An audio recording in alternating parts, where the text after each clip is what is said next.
Harambe YouTube, it is your friend Charles here, the black man in the red state, and today I want to talk about business versus service.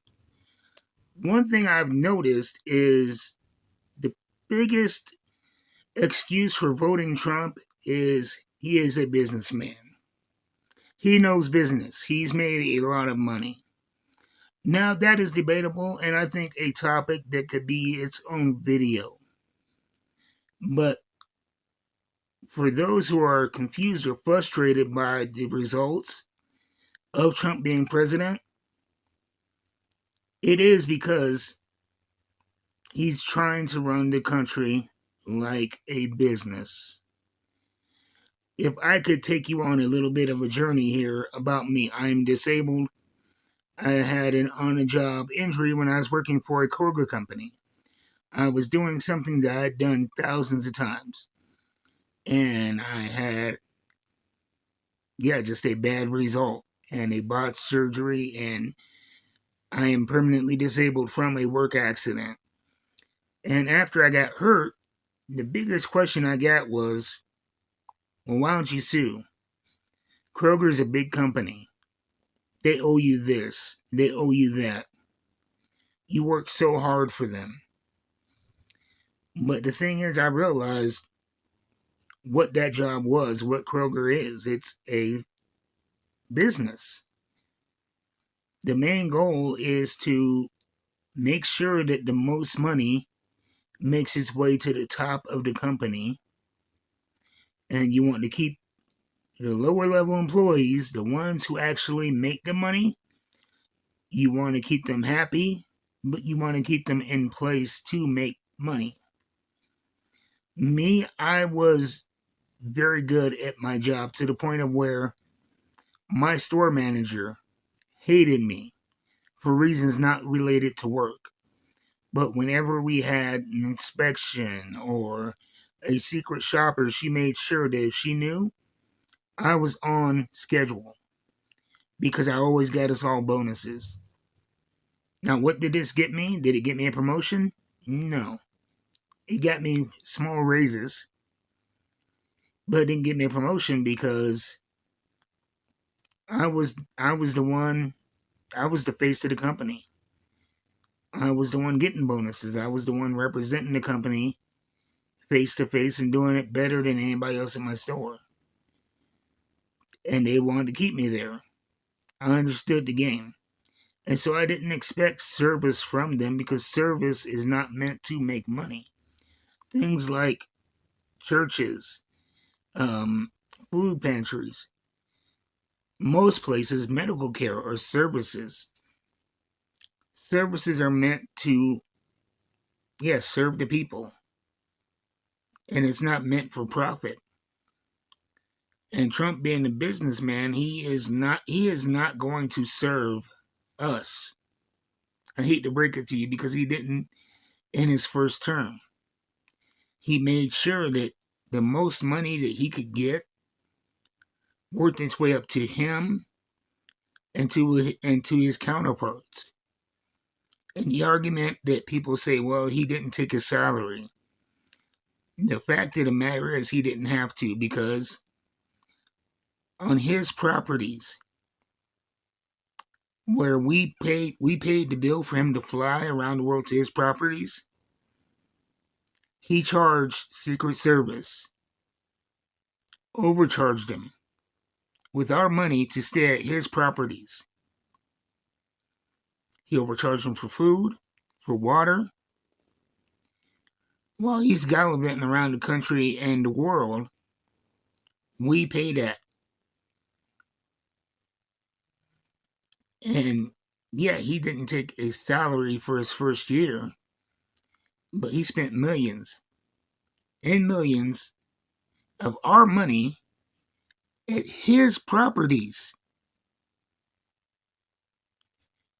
And so when you look at the millions that he's even spent thus far this time, that he has spent of our money on his properties, it is much more than the $400,000 yearly salary of the president. And the fact of the matter is we're told that, well, Trump is saving money. Trump is trying to cut costs. Trump is going to, save this money and that money. But they never mention saving it for what or who it's going to go to. He's taking money away from Social Security, but he's not saying where it's going to go. And that's because it's going to him and the people in his socio-economic bubble. And he wants to keep us working and poor enough to be dependent on him, but happy enough not to rebel. And that's the difference between business and service. If you look at the way that he talks about soldiers, what's in it for them? The biggest example I remember is from his first term with COVID, and there was a ventilator shortage. And his representatives from his office were on the news emphasizing that the ventilators that they had were for the federal government. And he kept saying, there are ventilators. They're not the states. They're not yours. There are ventilators. They're the federal government's ventilator for us. And the thing that really threw me is, okay, so you have a lot of ventilators. If they're not for us, then what do you need to hoard them for? But that's just it. Business isn't about service. It's about what can I get out of what I have. He would have happily sold the states the ventilators, but he wasn't going to give them without getting something in return. The whole situation with Ukraine. If you don't understand why Zelensky walked away from that deal, is because Trump's first priority wasn't protection of Ukraine, it was securing mineral rights. And what was he going to do in return of mineral rights? His plan was, because he didn't state it clearly, but if you put together many clips of what he said, his plan was to have American companies send American employees over to Ukraine to mine these mineral sources. And his genius idea was, well, Vladimir Putin won't attack because then he may hurt some Americans.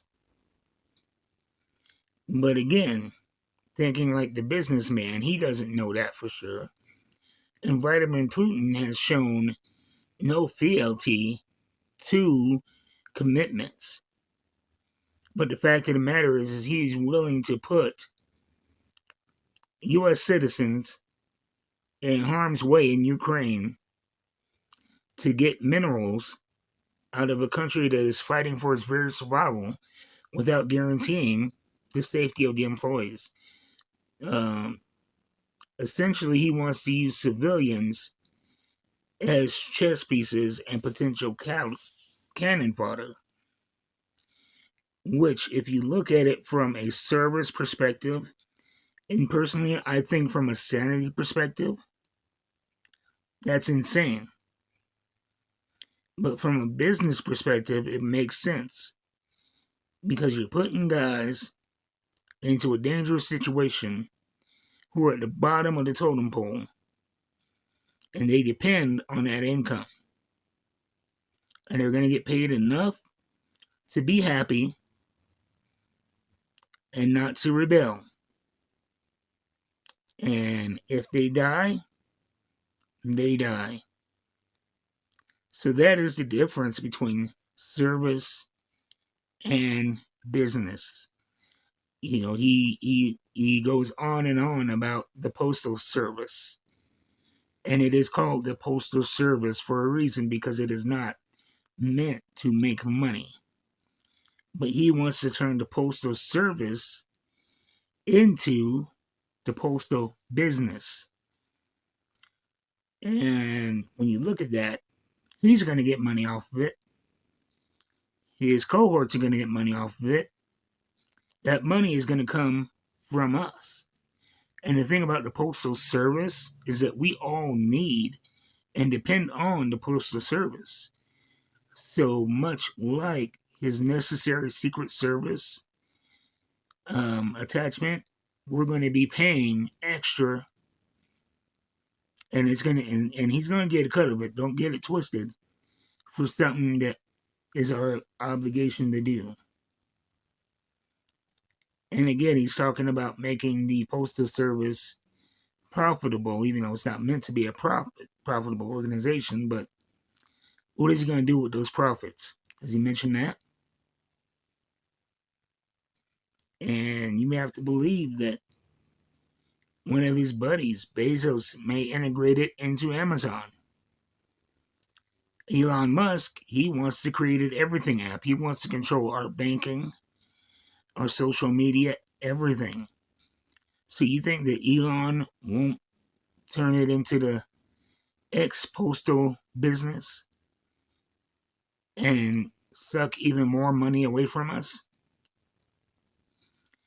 Think about this. Elon Musk is the richest man in the world. If he wanted to, if he really wanted to be a service, he could easily change the lives of every man, woman, and child in America without losing any comfort of his life. But he's a businessman that wants to hoard and wants to hold on to and expand, not a government servant. And so the point of this is, MAGA, be careful what you ask for, because you ask for America to be ran like a business, and it's being ran like a business. And we're all going to suffer for it. That's what happened. And maybe next time we can vote for somebody who looks at public work as service. Somebody who puts our needs and our concerns ahead of theirs, and respect what service is, and don't try to get money out of everything. So that's it, my thoughts on service versus business. Let me know what you guys think in the comments down below. And, take care of yourselves. We are going through a stressful time right now. And it's important to stay informed, but it's also important to stay sane. So do something you enjoy. I'll see you guys next time.